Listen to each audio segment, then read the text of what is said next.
Virtue, America's foundation. America was born of common law. Common law is our heritage. Liberty is our inheritance. God blessed us with liberty, and if we do not acknowledge and thank Him, He surely will not bless us, but curse us. In the Declaration of Independence we read, when in the course of human events it becomes necessary for one people to dissolve the political bands which have connected them with another, and to assume among the powers of the earth the separate and equal stations to which the laws of nature and of nature's God entitles them. A decent respect to the opinion of mankind requires that they should declare the cause which impel them to the separation. We hold these truths to be self-evident, that all men are created equal, that they are endowed by their Creator with certain unalienable rights, that among these are life, liberty, and the pursuit of happiness, that to secure these rights governments are instituted among men, deriving their just powers from the consent of the governed, that whenever any form of government becomes destructive of these ends, it is the right of the people to alter or to abolish it, and to institute new government, laying its foundation on such principles, and organizing its powers in such form as to them shall seem most likely to affect their safety and happiness. George Washington said, "The favorable smiles of heaven can never be expected on a nation that disregards the eternal rules of order and right which heaven itself has ordained." Thomas Jefferson said, "God who gave us life gave us liberty. And can the liberties of a nation be thought secure when we have removed their only firm basis, a conviction in the mind of the people that these liberties are of the gift of God, that they are not to be violated but with His wrath? Indeed, I tremble for my country when I reflect that God is just, that His justice cannot sleep forever." Benjamin Franklin, "The worship of God is a duty." George Washington, "The fate of unborn millions will now depend under God on the courage of this army. Our cruel and unrelenting enemy leaves us only the choice of brave resistance or the most abject submission. We have therefore to resolve to conquer or die." And this is exactly where America is today. Unborn millions now depend on the courage of this army, those going forward today. George Washington, "I am sure that never was a people who had more reason to acknowledge a divine interposition in their affairs than those of the United States, and I should be pained to believe that they had forgotten that agency, which was so often manifest during our Revolution, or that they failed to consider the omnipotence of that God who is alone able to protect them." Benjamin Franklin, "Only a virtuous people are capable of freedom. As nations become corrupt and vicious, they have more need of masters." John Adams, "Our Constitution was made only for a moral and religious people. It is wholly inadequate to the government of any other." John Adams, "Statesmen, my dear sir, may plan and speculate for liberty, but it is religion and morality alone that can establish the principles upon which freedom can securely stand. The only foundation of a free constitution is pure virtue, and if this cannot be inspired into our people in a greater measure than they have it now, they may change their rulers and the forms of government, but they will not obtain a lasting liberty. They will only exchange tyrants for tyrannies." John Adams. The safety and prosperity of nations ultimately and essentially depend on the protection and blessings of Almighty God, and the national acknowledgement of this truth is not only an indispensable duty which the people owe to him, but a duty whose natural influence is favorable to the promotion of that morality and piety without which social happiness cannot exist, nor the blessings of a free government be enjoyed. Benjamin Franklin.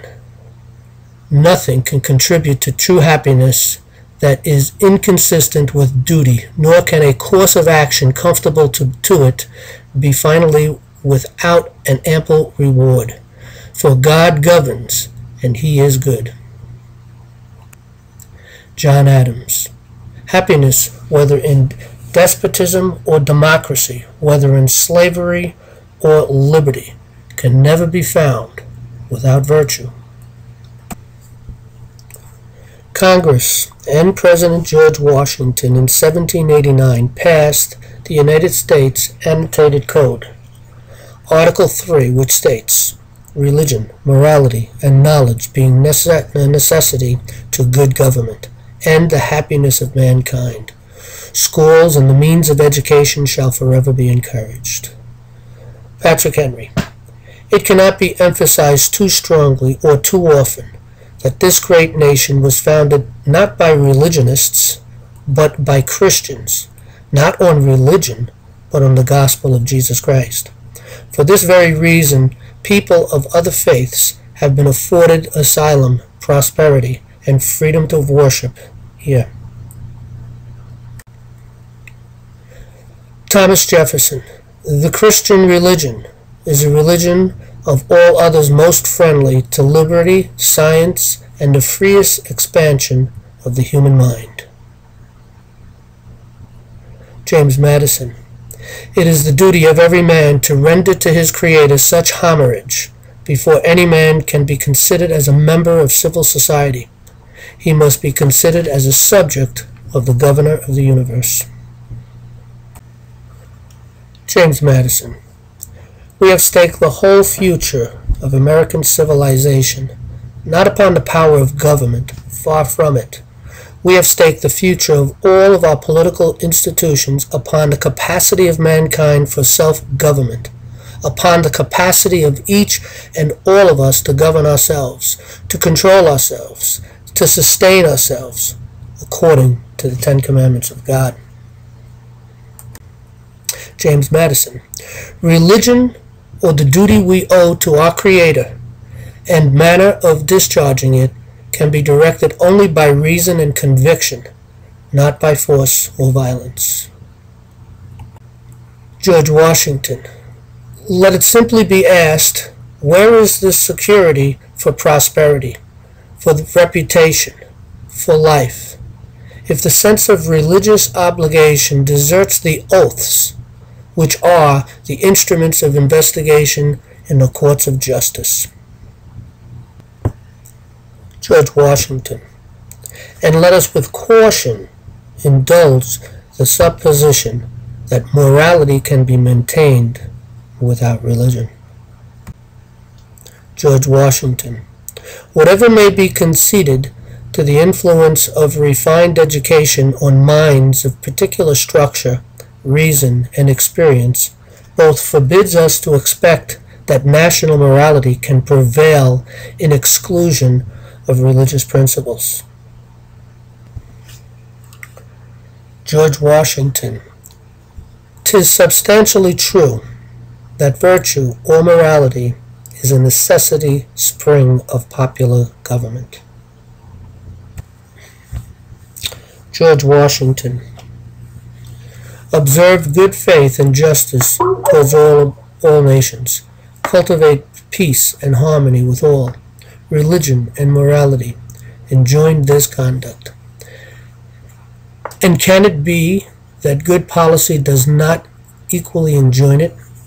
Can it be that Providence has not connected the permanent felicity of a nation with its virtue? George Washington. Though, in reviewing the incidents of my administration, I am unconscious of an intentional error, I am nevertheless too sensible of my defects not to think it probable that I may have committed many errors. Whatever they may be, I fervently beseech the Almighty to avert or migrate the evil to which they may tend. Noah Webster, father of the American scholarship and education. In my view, the Christian religion is the most important and one of the first things in which all children under a free government ought to be instructed. No truth is more evident to my mind than that the Christian religion must be the basis of any government intended to secure the rights and privileges of a free people. Noah Webster. The brief exposition of the Constitution of the United States will unfold to young persons the principles of republican government, and it is the sincere desire of the writer that our citizens should early understand that the genuine source of correct republican principles is the Bible, particularly the New Testament, or the Christian religion. Noah Webster. The religion which has introduced civil liberty is the religion of Christ and his apostles, which enjoins humility, piety, and benevolence, which acknowledges in every person a brother or a sister and a citizen with equal rights. This is genuine Christianity, and to this we owe our free constitutions of government. Noah Webster. The moral principles and precepts contained in the Scriptures ought to form the basis of all of our civil constitutions and laws. All the miseries and evils which men suffer from vice, crime, ambitious, injustice, oppression, slavery, and war proceed from their despising or neglecting the precepts contained in the Bible. Noah Webster. When you become entitled to exercise the right of voting for public officers, let it be impressed on your mind that the preservation of a republican God commands you to choose for rulers just men who will rule in the fear of God. Government depends on the faithful discharge of this duty.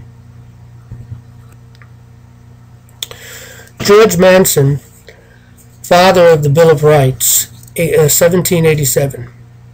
Every master of slaves is born a petty tyrant. They bring the judgment of heaven upon a country.